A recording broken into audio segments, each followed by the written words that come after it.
Welcome to the Igniting Change podcast, brought to you by 3StatIQ. This summer, we're releasing a special series of Igniting Change by revisiting some of our most unforgettable episodes. Our fearless co-hosts, Dakin, Sophie, and Puff, will be delving into our archives to hear the journeys of the inspiring individuals harnessing technology to drive incredible social change. So, whether you're a longtime listener or new to our mission, we hope these episodes inspire you to join us in using tech for a force for good.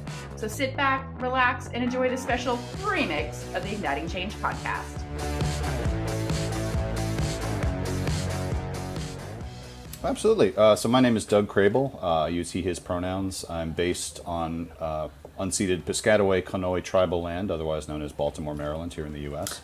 Okay. And I am the Director of Data and Business Intelligence for Greenpeace USA.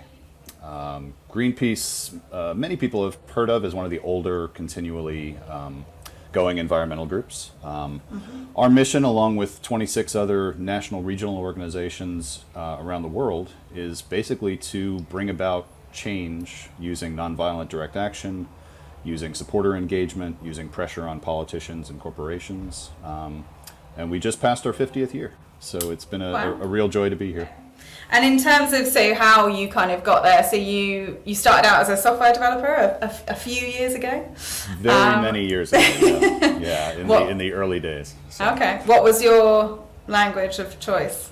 Oh gosh, in college it was Fortran and Pascal, believe it or not, which for you young people out there, it's on Wikipedia. But it grew then, mostly the Microsoft suite, things like Visual Basic, C#, and then into, when I was still doing some of that work, JavaScript, a little bit of Python. But my career took the direction of going towards data strategy and data analytics about probably 10 years ago or so. I just found that more interesting, and I like the development side of things, but the data side of it for me is really the more exciting part at this point. What is it about the data side that is kind of interest to you?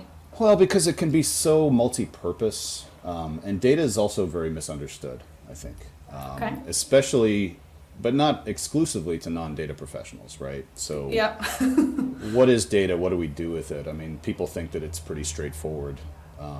And I'll talk a little bit later about this whole concept of big data and how misinterpreted that can be.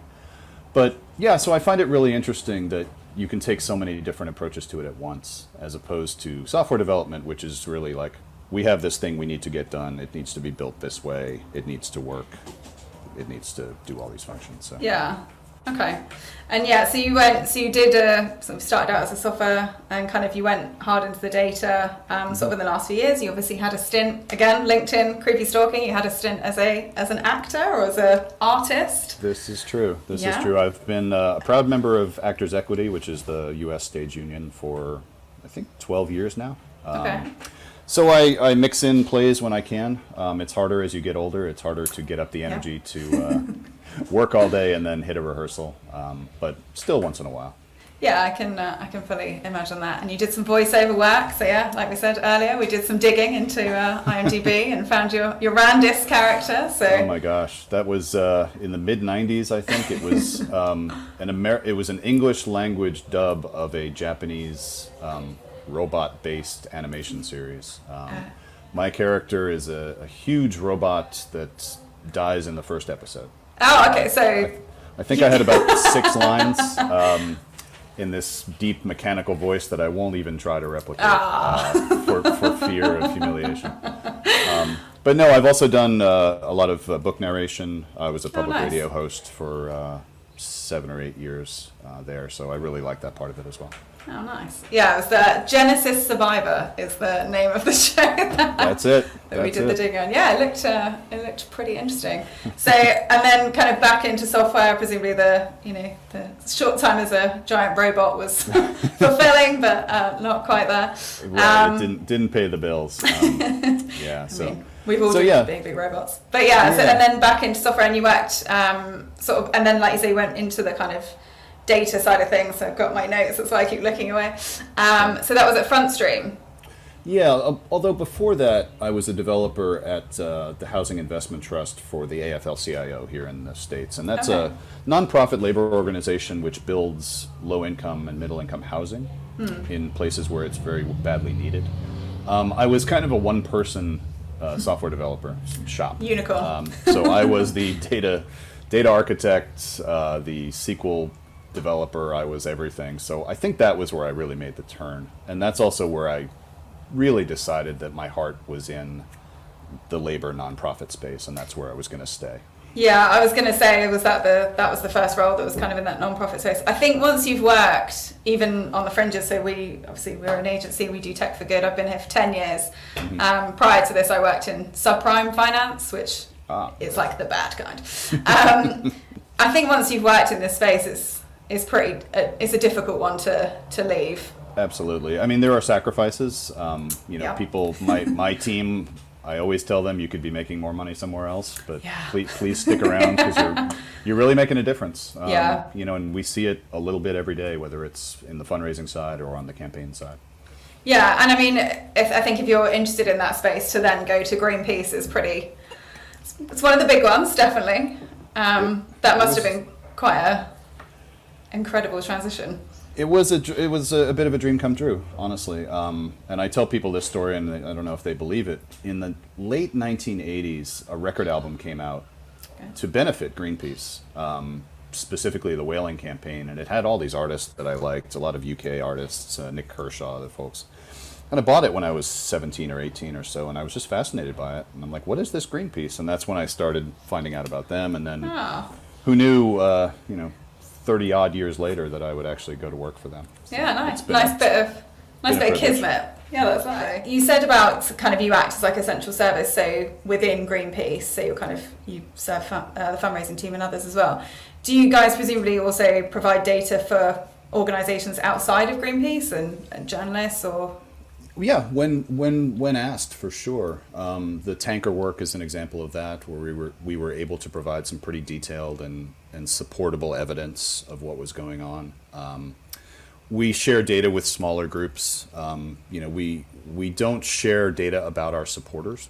Sure, we don't send people names. We don't. If you email Greenpeace, you're not. I mean, you're likely going to get contacted by someone similar, but it's not because we gave it to them. Yeah, of course. We feel pretty strongly about that. Nice. But we do share supporter data in aggregate because it really helps other groups figure out what their donor base can be and what their supporter base can be. Mm-hmm. And we've done a lot of internal analytics about our own supporter base. And what we found throughout the environmental space is that it tends to be older, tends to be female. Yeah. And so I think one of the challenges that data is going to help us face, and along with a lot of other groups if they're facing the same issue, is how do you diversify that supporter base? Yeah.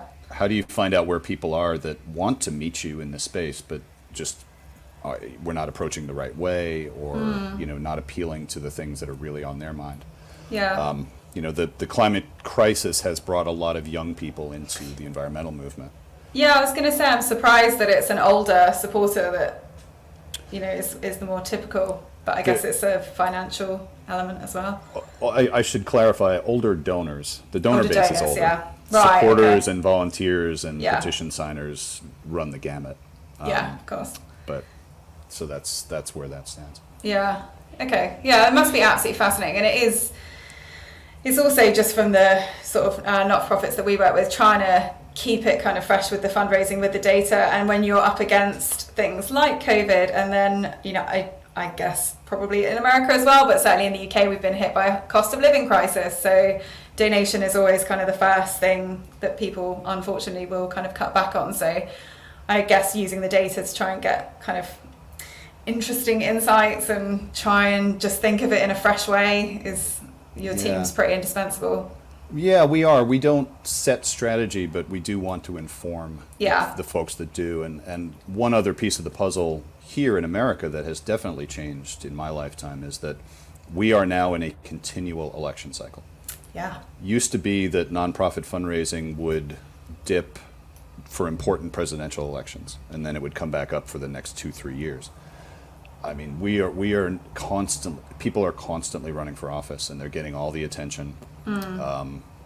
President Trump's election and then attempt at re-election became just such a massive battle that it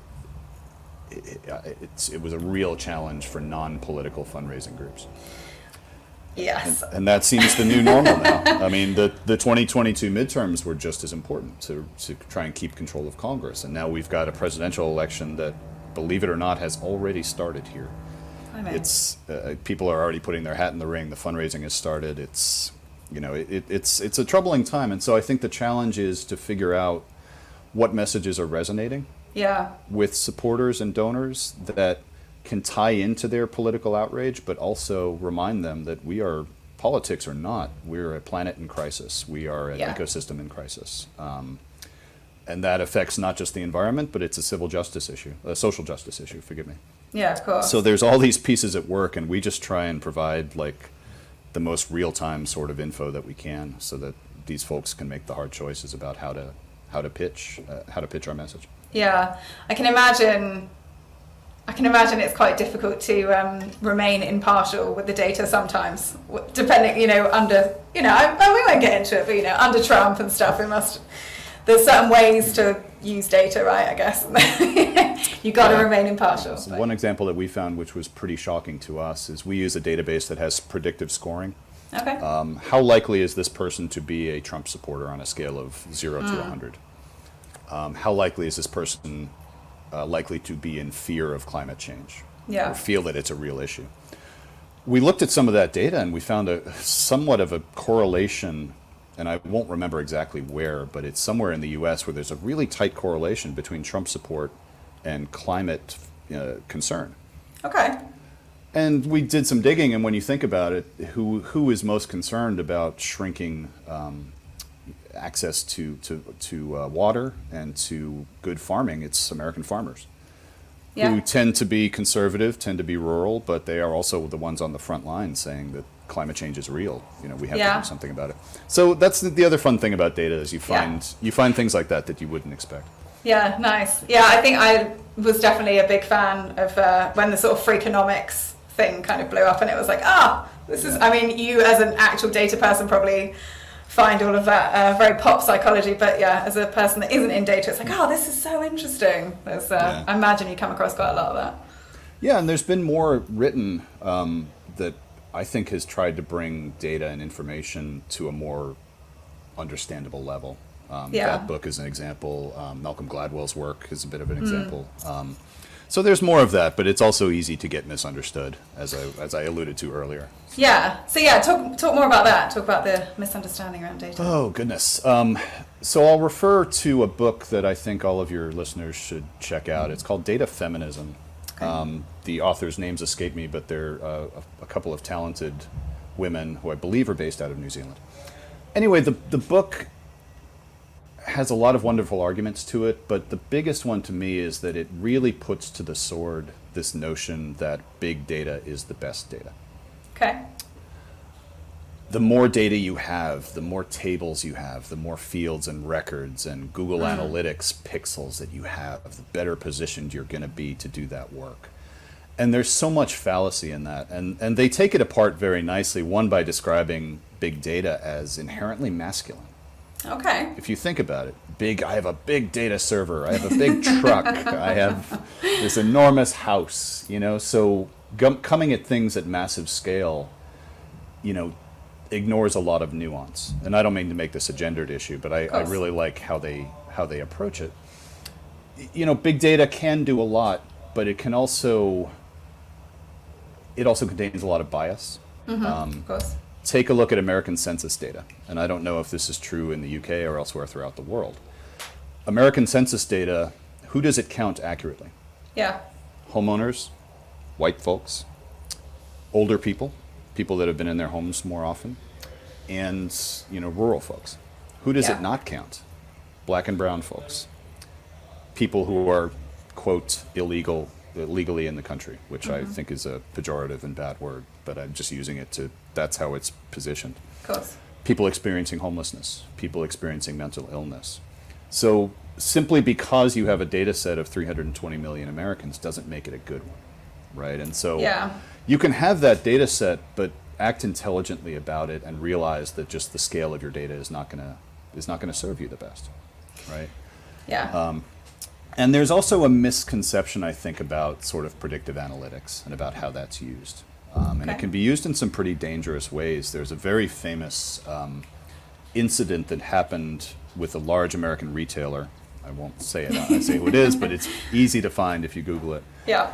There was a large retailer that decided they wanted to use people's past purchasing history as an indicator of how to sell to them in the future. So there was a young, I think 16-year-old girl in somewhere in a small town in the U.S. who started getting flyers for pregnancy supplies. Okay. Her father was naturally horrified. The girl it caused this enormous thing because whatever algorithm they decided to put against all this consumer data decided that this girl was about to or had become pregnant. Wow. I mean, and that's something that in the end, probably caused a stir in the family and probably caused a lawsuit, but it didn't cause as much harm. But think about how much harm that could cause if you took that in other directions, right? If you took that in the healthcare direction, if you took that in other ways. And big data, like I said, has an inherent bias towards the majority, right? Yeah. So, you're not going to get, like if you look at big box retailers, they're not going to capture the buying habits of folks that can't afford to go to those places or go more to local places. And so that, again, inherently biases towards, the folks who are able to provide that data and who have credit cards. People who pay cash for things are not included in a data set, that would show data that would help someone with their buying habits. And that extends to things like healthcare. Folks who have to pay their urgent care in cash aren't included in data sets about the health of a community. So. Yeah. And of course the danger of that comes from when the data is used to sort of introduce policy and make laws and things that then affect the kind of wider society, and then it becomes systemic. And it does. Yeah. It does. So, and combine that with the fact that there are data sets out there that people don't want in the hands of the quote average person. Municipalities have data that they, for various reasons, for privacy reasons and so forth, but they also have data that makes policy look bad. Yeah. And so they're not going to give it away, and corporations certainly and fossil fuel companies aren't giving data away unless they are made to, in a court. I think just keeping that in mind as a data professional and as just anyone at large, like, know what the source of the data is, know what the point of view of who's providing it, and know how it's being presented. We could talk about data visualizations for an hour because there's so much art and science and opinion to it that people don't realize. You look at a graph in a newspaper, that graph could have been put together any of 40 different ways that would tell a slightly different story. Yeah, with extremely small text to say how big the data source was and where it's coming from. Yeah, I think it's definitely one of those things whenever you're looking at something that has data, particularly when it's the more kind of shocking, standout things, you have to be curious about it and think, well, what do they want me to think when I'm looking at this? What are they trying to achieve, and why would this person want to achieve that? And I think it can make you quite sort of cynical, but maybe that curious is probably a kinder word. I think at my age at this point, it makes me extremely frustrated when I see, and by well-meaning people too, by bad-meaning people, it makes me outraged, but by well-meaning people, it just makes me sigh. When I see a bar graph, I saw one the other day, a bar graph of an opinion survey among various departments. So I'll make up departments. The finance department had a feedback score of 4.7. Right. And I noticed that the widget department had a feedback score of 4.0. I said, well, how many people did you interview in the widget department? Just one. I'm like, one person is not its own bar graph. That doesn't. One person does not a bar graph make. Yeah. There's I will probably edit this bit out because I don't think you can advertise other podcasts on your podcast. But there's a great podcast called "If Books Could Kill," and it's really good. I mean, it's pretty kind of pop culture, but it's these two guys, and they do look into books like Freakonomics, Outliers, Nudge, and they kind of They don't tear them apart, but they kind of challenge it, and they look at things, and they look at particular studies, and they say, well, that had I think it's an N group or something that had like 4 participants, or they didn't look into the fact that these participants had this background or whatever. And it's if you're into data and kind of being a bit skeptical. That sounds great. It's really good. And one of them has a background in law, so he's got, it's a whole thing. It's quite political. It's quite good fun. But yeah, I'd recommend it if books could kill. Yeah, it's funny. Speaking about law, I recently got a law degree from the University of London. And that, I'm not going to switch careers and become a lawyer, but doing that work just informed a lot of my own work so much. Yeah. And talked about, in some of the particular cases about how lawyers, solicitors, barristers, how legal professionals can take data and use it to say something else completely. Yeah. And do it in a legal sense. And it's one of those things that I remember talking to somebody is like, that's one of the biggest problems in trial law is having 2 experts go up against one another, both with the same credentials, both with the same data set, and able to say 2 completely different things. Yeah. It's, so that, again, people looking at information, how it's presented, who's presenting it, why they're doing it, and I think you got it exactly right. What are they wanting me to think? Yeah. Right. It's really interesting. Like, that's a really good example of the fact that, like you say, it's the same case but with totally different kind of perspectives. Any other examples of kind of tech for good, or anything that you are kind of excited about in the technical space that's coming up with Greenpeace that you can talk about? I just think we are pivoting strategy a bit in terms of, our campaigns and what we're going after. I mean, obviously fossil fuels has become, not one more drop is kind of our mantra at this point. Okay.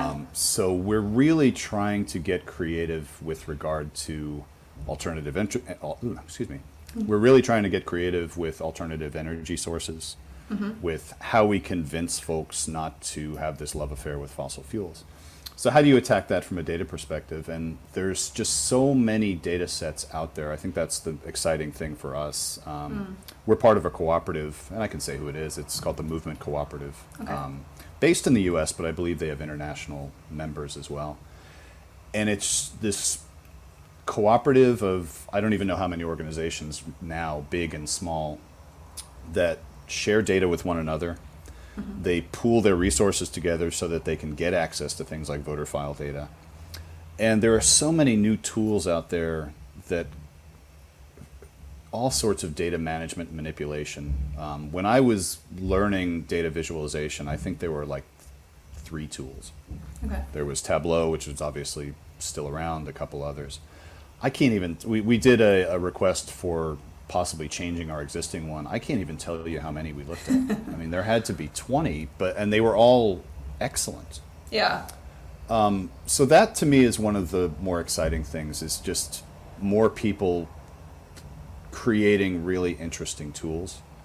Yeah. And as I mentioned before, they're not tools that cost, an IBM computer 30 years ago cost $10,000, right? So that we're not at that scale. So there are tools out there that my single person activist can buy and use on her home laptop and have access to an enormous data set and have access to peers and to others who will, give instruction on how to do that.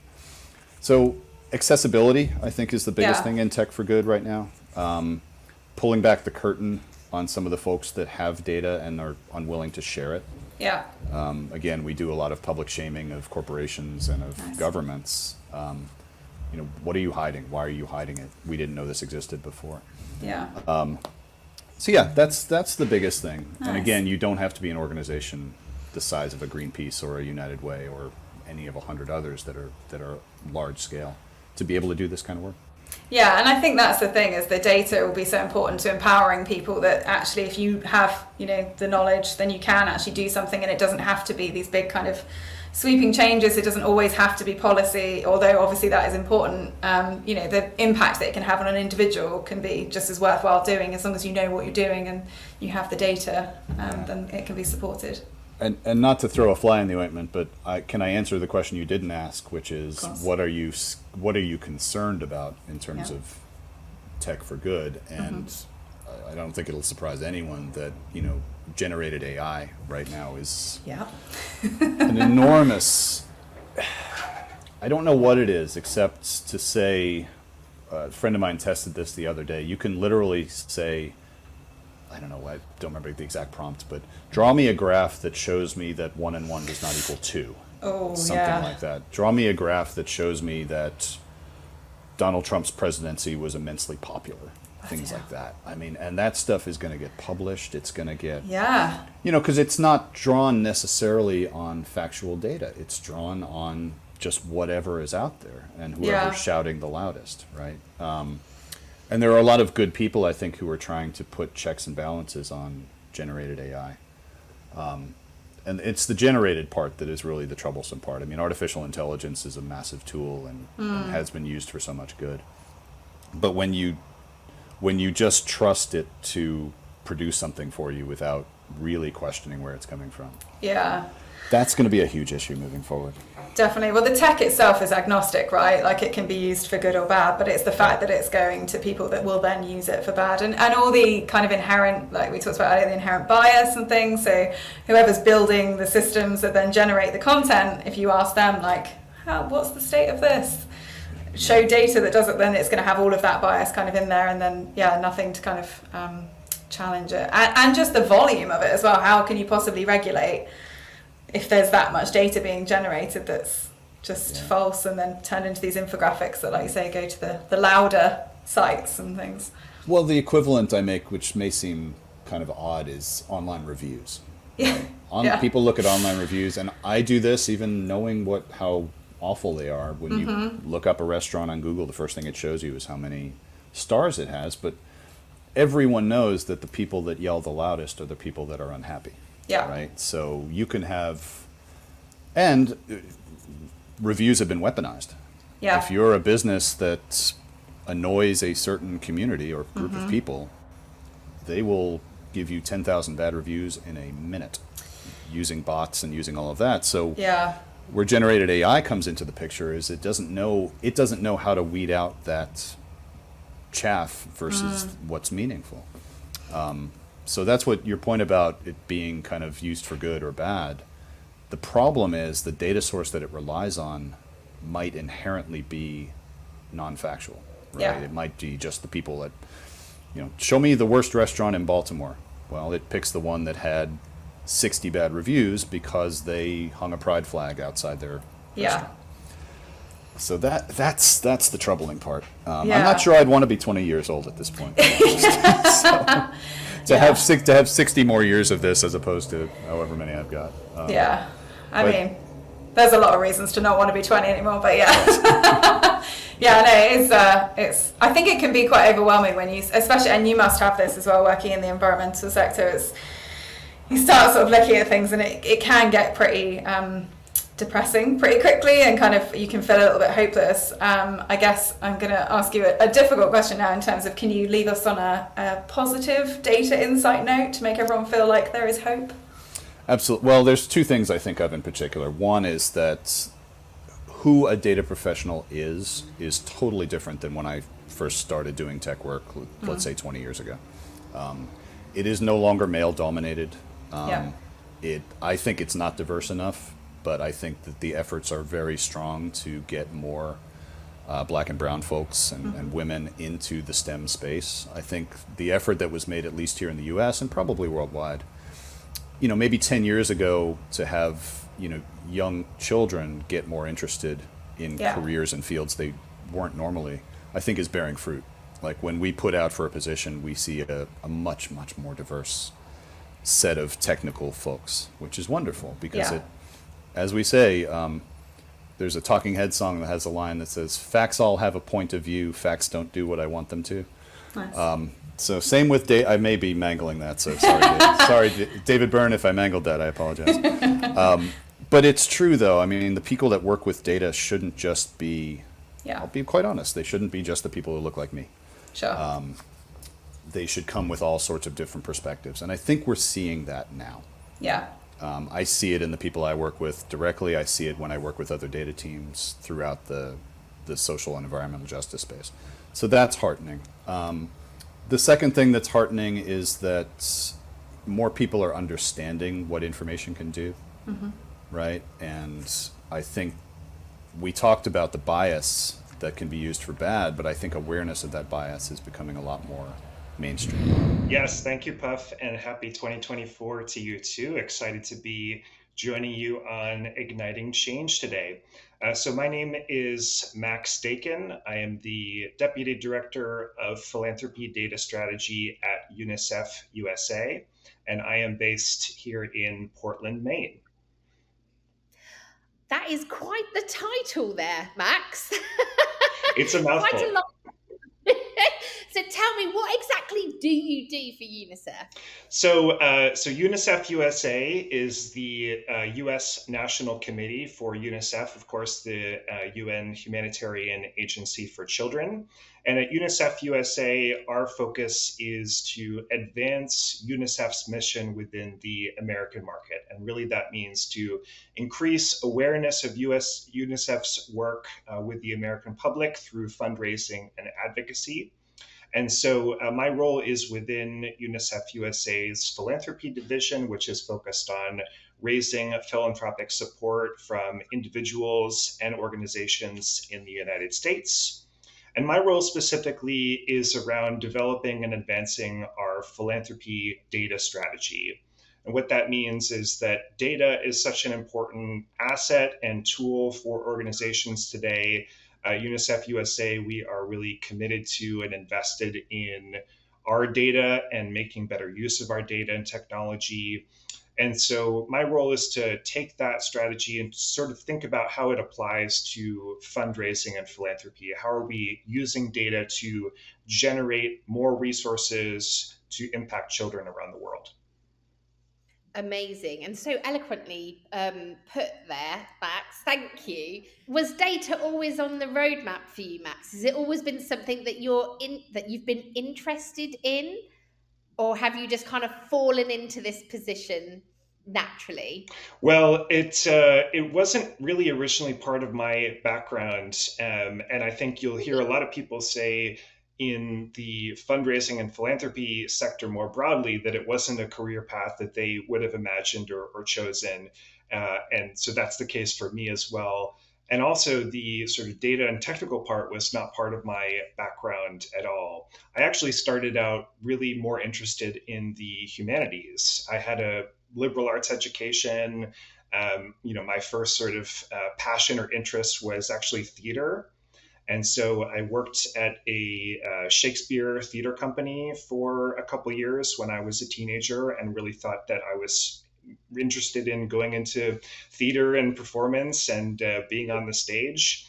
And as part of that experience, I got some time working behind the scenes at the organization and learning what it takes to, keep the lights on and keep the enterprise running, and decided that I was actually more interested in that than the life of a full-time artist. So that was my first exposure to what it takes in order to, do, good work as a nonprofit organization in the world and all the work that goes into that.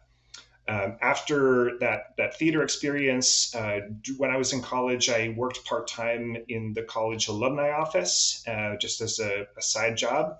And that was my first exposure to the discipline of fundraising, because I was sitting right next to the advancement team who was, raising money for the college endowment and scholarships and programs and facilities and all that. And I thought, this is kind of interesting. It's a combination of some different things that I like. There's some, personal interaction, relationship building involved. There's a lot of writing. There's a lot of sort of thinking and strategy development. And so after I graduated, I thought maybe I'll give this fundraising thing a try. It sounds kind of interesting. So that was my first foray into the world of fundraising and philanthropy. And this is a really tough gig, like fundraising right now, with so many external factors that are almost working against you. Like, how are you finding it? I think it's actually really inspiring, and it is also very challenging, and it can be, frustrating at times. It can be, disheartening. I think it takes a lot of endurance and patience and teamwork in order to get used to the challenges of fundraising. There is a lot of rejection. You have to be very comfortable being in a scenario where you're getting told no a lot. There's a lot of different personalities that you have to interact with and trying to balance different priorities and different needs. But I will say some of the most inspiring stories of people doing good in the world have come through my experience with philanthropy.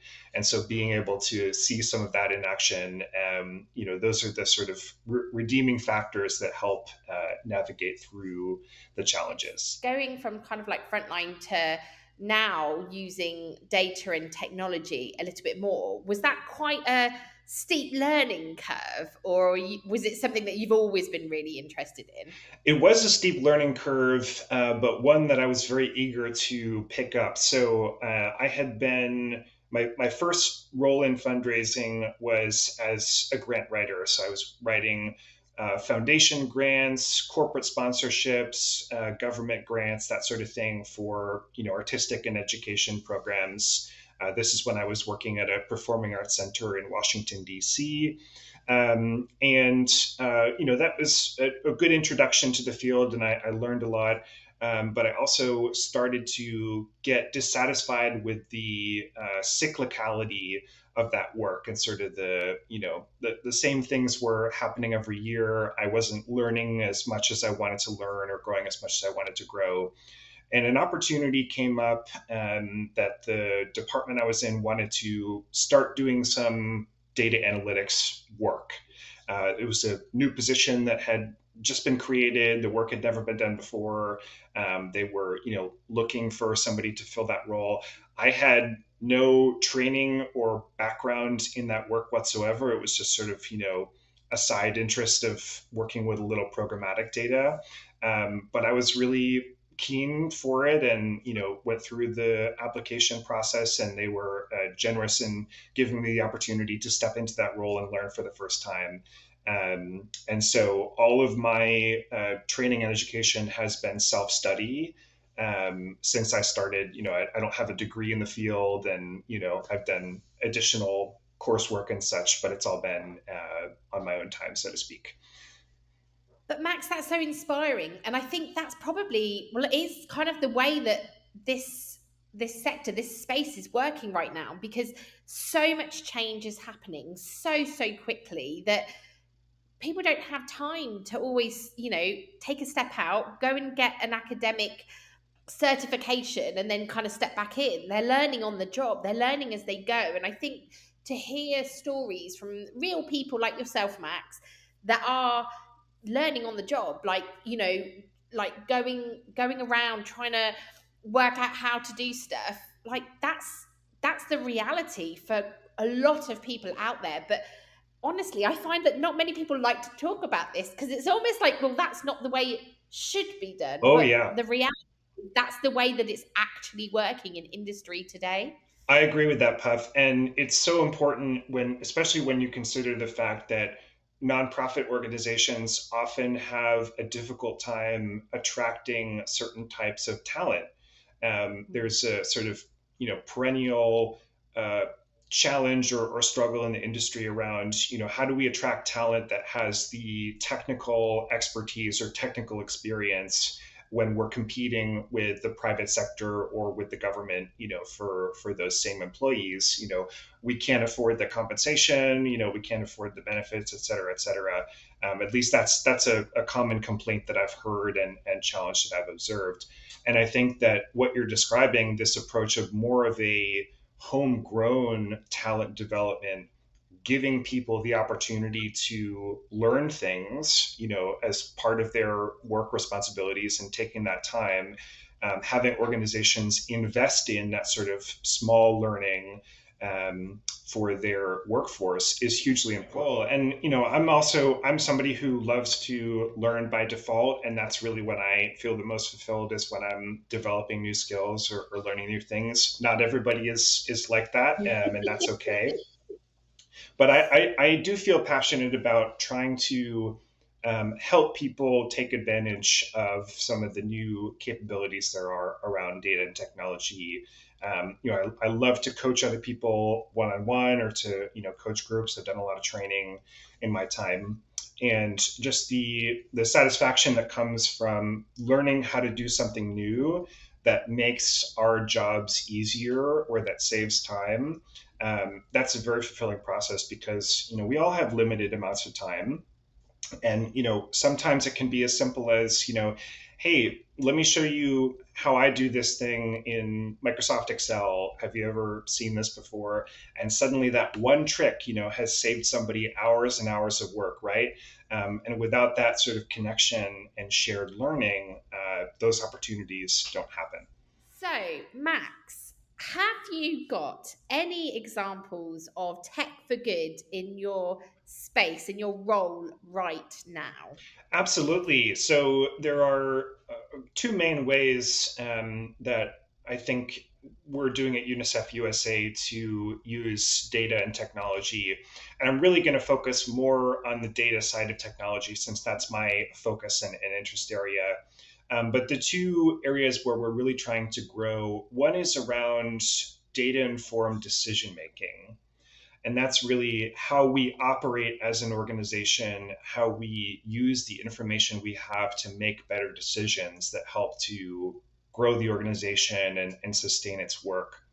And then the other is really specifically around increasing awareness of UNICEF's work with the public at large, and trying to use the tools and technology we have to get that message out, to build that community, in a market that's very saturated with information and, things that are trying to take our attention. So just starting with the data-informed decision making, as you were saying at the beginning, we have so much data. The data field is exploding in terms of the data that's being generated, the way that we have to collect data. And then the challenge is, how do we store and process and get insights out of all that information that's living in many different systems at the same time? So, I myself, I have maybe, 30 to 40 different apps that I interact with on a regular basis within my toolkit, right? And that's just a lot of different tools and silos of data that don't always talk to each other. So one of the main projects that our technology team has been working on the past couple of years is developing a data warehouse, really a central repository where key information from different systems is flowing into the same place in a structured way that we can use to analyze and get insights out of. So for example, we have an email marketing platform. We have Google Analytics looking at our website. We have social media listeners. We have our constituent database, our CRM, that's tracking donations and customer interactions. We have platforms that we're using to develop and run events and registrations. And all of these systems represent one sort of window or doorway that our constituents are interacting with us as an organization, right? And so what we're trying to do with the data warehouse is bring those together to get a more holistic picture of what our constituents are interested in, what do they care about, how do they interact with us, and using that to help guide our strategy for marketing, for communications, for fundraising, and all of the above. So that's been a long time project, but I think one is a little bit, it's maybe not as flashy as some other technology initiatives, but it's so valuable to the organization to have that sort of single source of information that can be used for different purposes. It's really funny how, when we've spoken with guests on the show, people are always nervous about talking about how important these foundational projects are. Like, it doesn't need to be flashy, but this is super important to get right. But and interestingly, this is something that quite a lot of organizations are trying to do right now. But, there are 2 points here. One is that you said this has been going on for a while. Like, this isn't an easy thing to do. This is a really, really hard thing to do. And the second thing is how overwhelming to have all that data. It's almost like death by data. Like, what's important? How do you decide what data you're going to use from that warehouse? Or are you just going to pull all of the data in that warehouse and then work that out? Like, how does that work, Max? So, and you don't have to answer this, but the data warehouse that you have, that's always going to be ongoing, right? Because there's always going to be new data that you can pull into that warehouse. But how do you surface that data? Do you have a series of dashboards? Like, how does it work?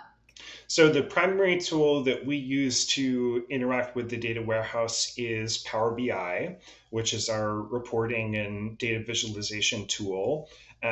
Primarily, so far, we've used that in more of a structured report and development process. So, we get we collect different business needs for reporting. We go through the process of saying, what are the requirements for this report? What data do we need from these different tables? What are the KPIs need to look like?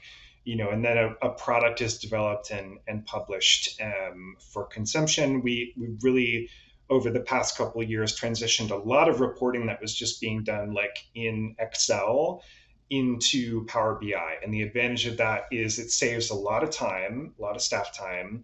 We get more closer to real-time information that's coming from a trusted source, right? So that we're taking away opportunities for, manual data entry errors or that sort of thing as much as we can. And then the visualization component as well, that moving beyond just like spreadsheets and tables opens up new ways to help people consume information, people who are not as familiar with or used to, reading columns and rows of numbers, right? So using things like charts and graphs and different visualizations helps with that. So that's sort of, I would say, the more like prescriptive approach to using Power BI. Where we would like to go with it is more of what we're calling self-service analytics or data enablement. And that means trying to extend the capability of interacting with our data to, more users within the organization, to say, you don't have to be a developer or a data analyst or a technical specialist to interact with data, because everyone has business questions. And so, what happens when we democratize the ability to interact with our different data sources? That's the next phase of what we're trying to do. I love that. I absolutely love that self-service data. It's brilliant. And so part of that is data selection, but then also structuring it in a way that's easy to comprehend. So, as somebody who works a lot with data, like, I can look at a table in the data warehouse and I can query it with SQL and I can, write a script to interact with it or that sort of thing. Most people at the organization, would not be interacting with data in such a way, right? So, the first challenge is like, how do we create data sets that are more prepackaged and that, sort of have all of that context and documentation that help people understand, what does this mean? It could be donations data, it could be email data, it could be web activity, what are the sort of packages that we want to make available? And then the second part is around like training and education. So, if we make data available, it's not enough just to say, hey, go run with it and figure it out, right? There's a little bit of a learning curve with how to use the tools, how to interact with it. And I think more important than the tool part is helping people understand how to think about data, how to translate and interpret what they're seeing in a way that helps them answer their business question. So often it's like trying to understand what are the right questions to ask and translating those like business questions into data questions. One of the other like more specific ways that we've tried to get more data oriented or digital is around our UNICEF Trick or Treat campaign. So you might be familiar with this Trick or Treat for UNICEF tradition that started actually back in 1948 as a Halloween themed tradition. So far, we've raised over $195 million for children through that program. But it started out as collecting change in boxes, these little fold-up boxes that kids would bring around from door to door on Halloween. And so a couple of years ago, in response to the pandemic conditions where people weren't out and socializing as much, our marketing team had the brilliant idea to transition this into a digital experience rather than a physical experience. So instead of little paper boxes, we had QR codes. So kids could walk around with a little printed out piece of paper with a QR code. People could go to a website, donate online. That was sort of the replacement of the channel. But then what that opened up for us as an organization was this whole different way to help people learn about UNICEF's work and become engaged in a different way, right? So instead of just, a knock on the door and put your change in a bucket, we're able to create online storytelling, video, immersive experience, ways to interact on social media that really deepens the experience of learning about UNICEF and its work rather than just sort of the more transactional relationship. And so that's, I think, one of the powerful ways that we can use technology and data is, creating a richer experience for constituents who are interacting with our cause and who want to support us in a certain way. 90% of nonprofit organizations in the United States are very, very small. It's possible as an individual or as a small team to create relationships with most of your constituents on a personal basis, right? Whether that is, meeting them at an event or, calling them on the phone or, sending a thank you email. That personal connection is much easier at a smaller organization. But as you get larger, the scale gets larger as well. And so suddenly what happens when, you're trying to work with, hundreds of thousands or millions of constituents that might be interested in your cause, and you're, relatively small team compared to that, right? We all only have so much time. So I think the area that's most intriguing or inspiring to me is how are we using technology to deliver a more personal relationship at scale? So I'll give one example that we've started to use in different situations is video messaging. So instead of sending just a straight up, email outreach or a phone call, of actually recording a personalized video and sending that in an email. The tool that we use for that is called ThankView. And what we're seeing is that those sort of personalized messages, it maybe takes, a minute for me to record that and send that out. But we're seeing higher open rates, higher click-through rates, higher conversions, automatically moving beyond that, just a random person is emailing me into a much more personalized engagement.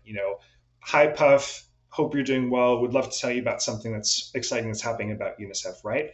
That it's just much more engaging and exciting. And I think tools like that are making it possible to do that with not just, the people in my address book, but potentially, tens of thousands of people as well, right? And it takes me only a limited amount of time to do that. So I know a lot of that is happening in the higher education space in the U.S. today. It's, moving into different areas like ours. But that is, I think, the more intriguing ways. How do we help people feel connected to us as an organization and part of a community, rather than just I get all these emails from them all the time, or, I get a postcard in the mail, which feels a lot more impersonal. People today, I think, are looking for more of that connection and community to the causes they care about.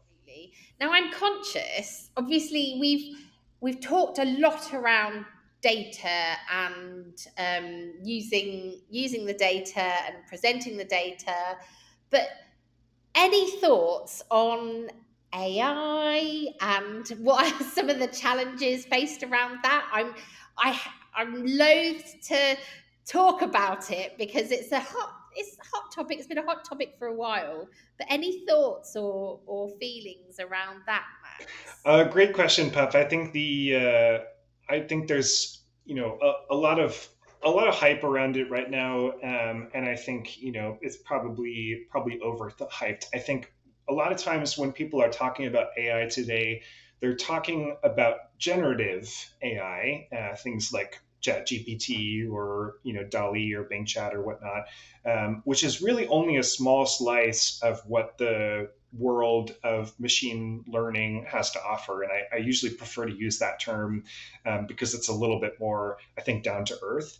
But I think there are lots of possibilities, and I also think that it's so early in the explosion of that organizations that are using machine learning well have it at a very limited scale to solve a very particular problem. It is not a all-purpose fix everything type of deal. So I think I'm excited about the possibilities. I'm not as afraid of it as others might be. I think it's worthwhile for everyone to have at least a baseline understanding of what that means or what's involved in those technologies, even if you're not a practitioner yourself. But I think there's a lot of interesting ways that we could be using it in the nonprofit sector, both internally in terms of like helping to make our work more efficient and save time and process information very quickly, but then also from a programmatic perspective as well. I know there have been many examples of nonprofit organizations using more traditional machine learning for things like identifying patterns, whether it's finding lead pipes in Michigan that should be replaced, or identifying disease behaviors, or finding I don't know, areas where water is likely to be drilled, right? Like there are many applications that are sort of more at that traditional supervised machine learning level rather than like sort of the exciting AI hype of today. So I think it's an exciting space to be watching and keeping aware of, and maybe doing some experimentation. But I think organizations should be cautious not to think of it as like a solve all for their problems. And in fact, there are some real risks that should be avoided in plunging headlong. Right. So, okay, I really, really would love to know whether or not you can share any specific examples where AI-driven solutions have significantly improved disaster response or mitigation efforts. Like, do you have any examples that you could share with us today? Yes, I'm actually going to take a step back and talk a little bit more about disaster risk and how AI is a bit connected. So disaster risk reduction, we obviously see disaster risk and the elements and the reduction for disaster risk as different phases, right? That really compose disaster risk reduction. So we're talking about preparedness and mitigation approaches and strategies that need to be implemented. Then the disaster occurs and we have to respond efficiently. And then there goes this long process of recovery work, right? That kind of overlaps with preparedness and mitigation strategies as well. So it's this, some people see it as a cycle, some others see it as like different components, but I always see it as overlapping because one actually has an influence in the other one. When we're talking about AI, which is basically simulation of human behavior, right? When we're talking about disaster risk reduction in AI truly helps us in being more efficient, more precise, in making sure that we have timely information for whenever we have to respond. But also, some examples are very specific when we're talking about preparedness and mitigation. For us to truly be able to respond effectively, that means that we have to be able to know what's happening underground, on the ground. So that means having risk assessments, and AI is very helpful in that element. And when we're talking about response, we can have geospatial data that can let us know where were those, those areas of impact, so we can actually provide those resources to those who have been impacted. And so it really is efficient. It helps us in in being more, provide better decision making for those who have to be on the ground. And it really connects also the information between, let's say, policymakers that have to define what to do, right? But also those who are on the ground, being able to support those who are being impacted. So yeah, it helps with data sharing. It helps with better understanding of data as well. But we also have to be very cautious. Yeah, and can you talk to us about specific examples in each of those phases? So you talked when you were talking about like the preparing, right? Yes.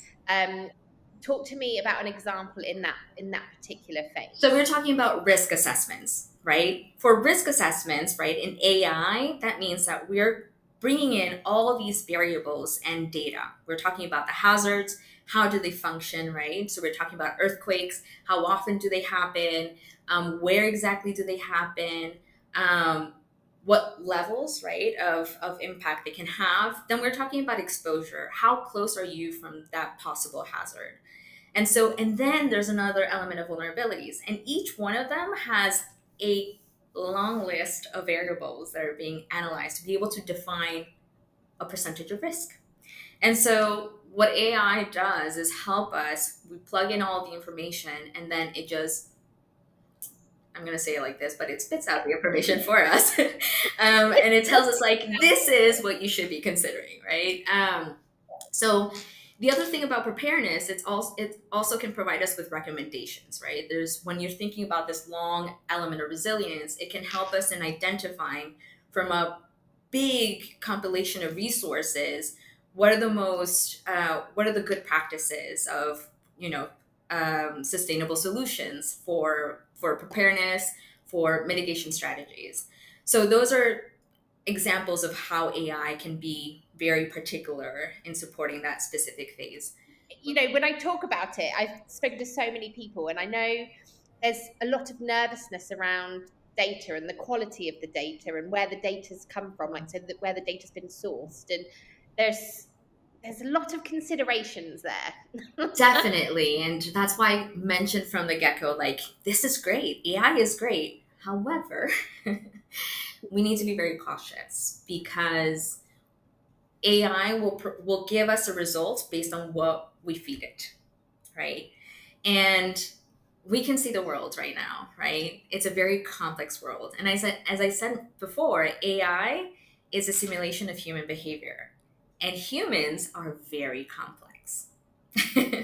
And so we have to look at it and basically define, and I like to see it as question standards, right?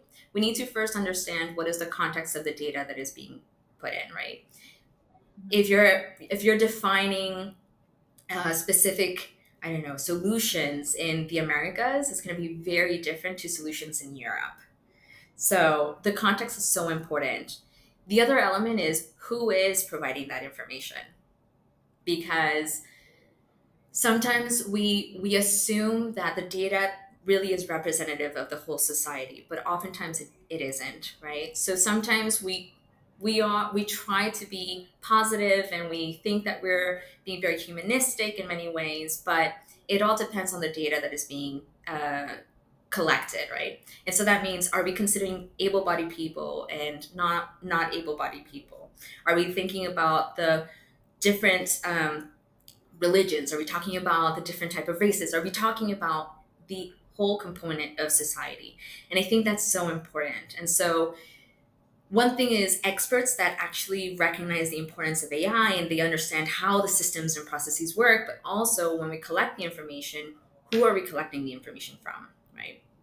And so I think that is one thing that we need to first evaluate before we actually understand the results, right, that comes from the AI. The other challenge is understanding the actual process of AI.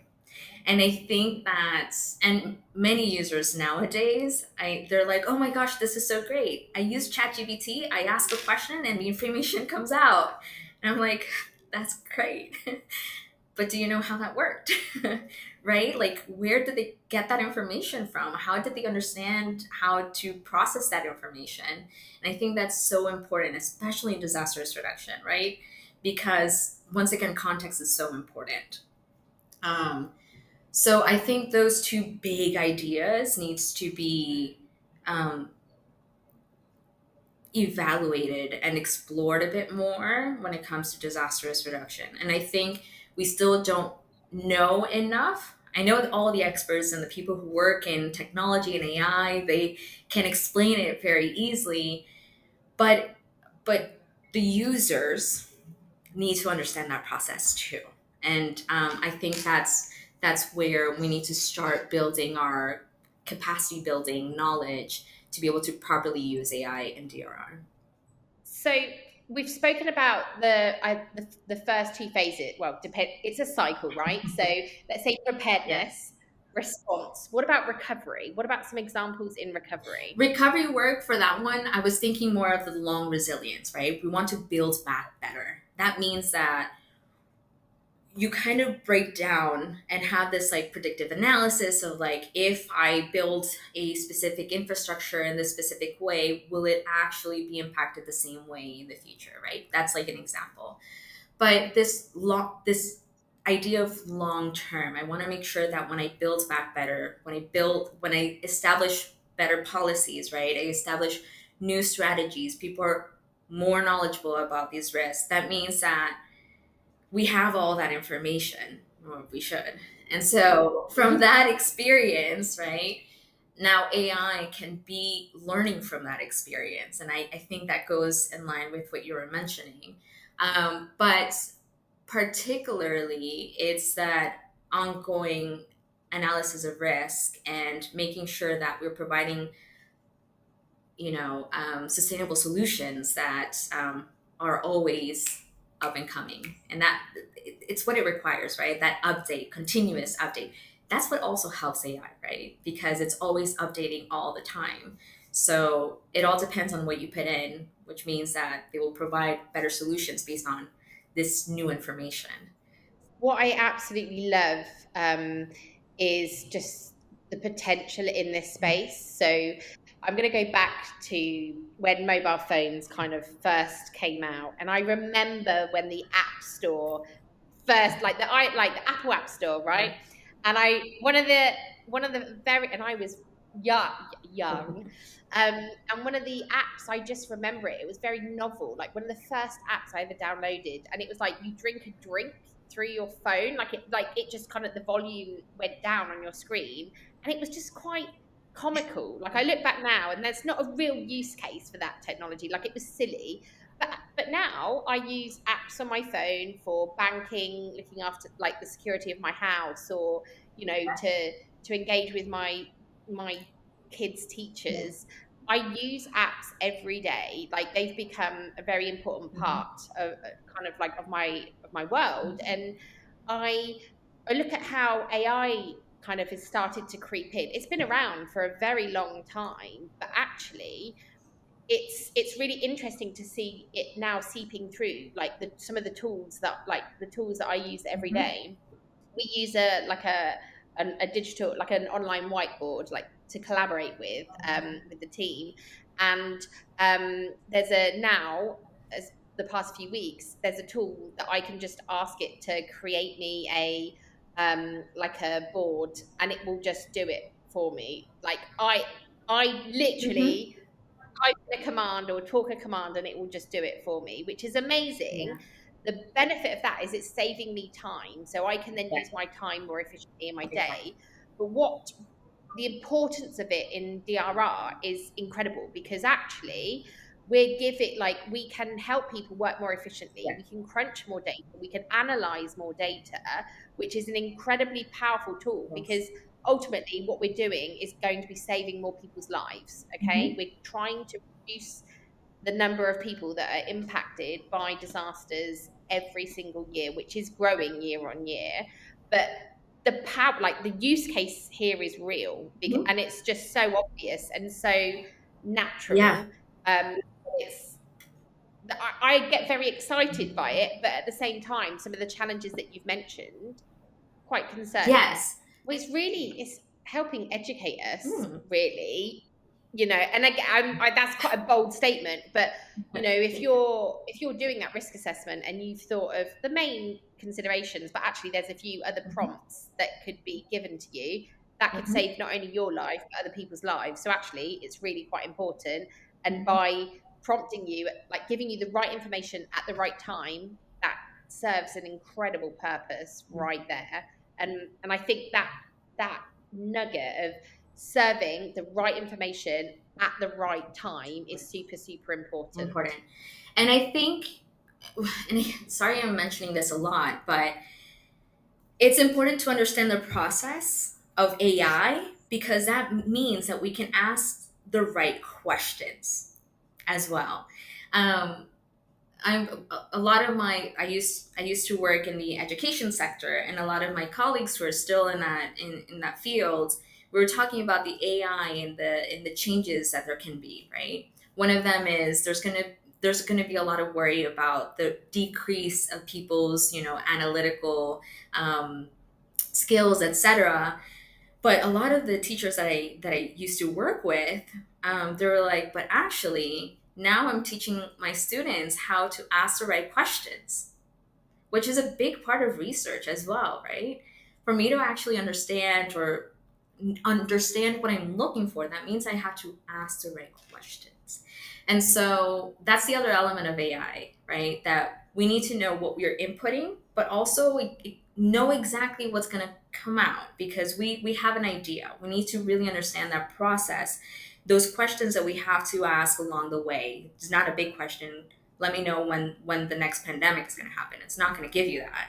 But what are those type of risks based on previous pandemics that can happen in the future due to the current elements of vulnerabilities, right? So something along those lines can really give you an idea of what can happen in the future and start, in some ways, ideate those possible scenarios, which is another element of disaster risk reduction, that we need to be able to respond and prepare. We need to kind of understand what are those possible events that can happen in the future. So that's another thing that AI can really help us with, but we need to know how it works. So yeah. So there's so many of us learning in this space right now. How important is the element of collaboration in this space? So important. One thing, and I mentioned it at the beginning, is that whatever you input, right, really has an effect of what the results are. And so it's not about just getting the information from example, like government will have vast amount of data, but that means also collaborating with the private sector that have information about insurance. And they do these levels of, analysis of risk because they have to understand the insurance for people. It's also working with technology and researchers who understand the processes, and they have other data because of the research they've done. It's also working and collaborating with technological institutions that are collecting information, geospatial information, which is so important and crucial to really understand this world, right? And so you bring them all together and you have a much more varied and a very,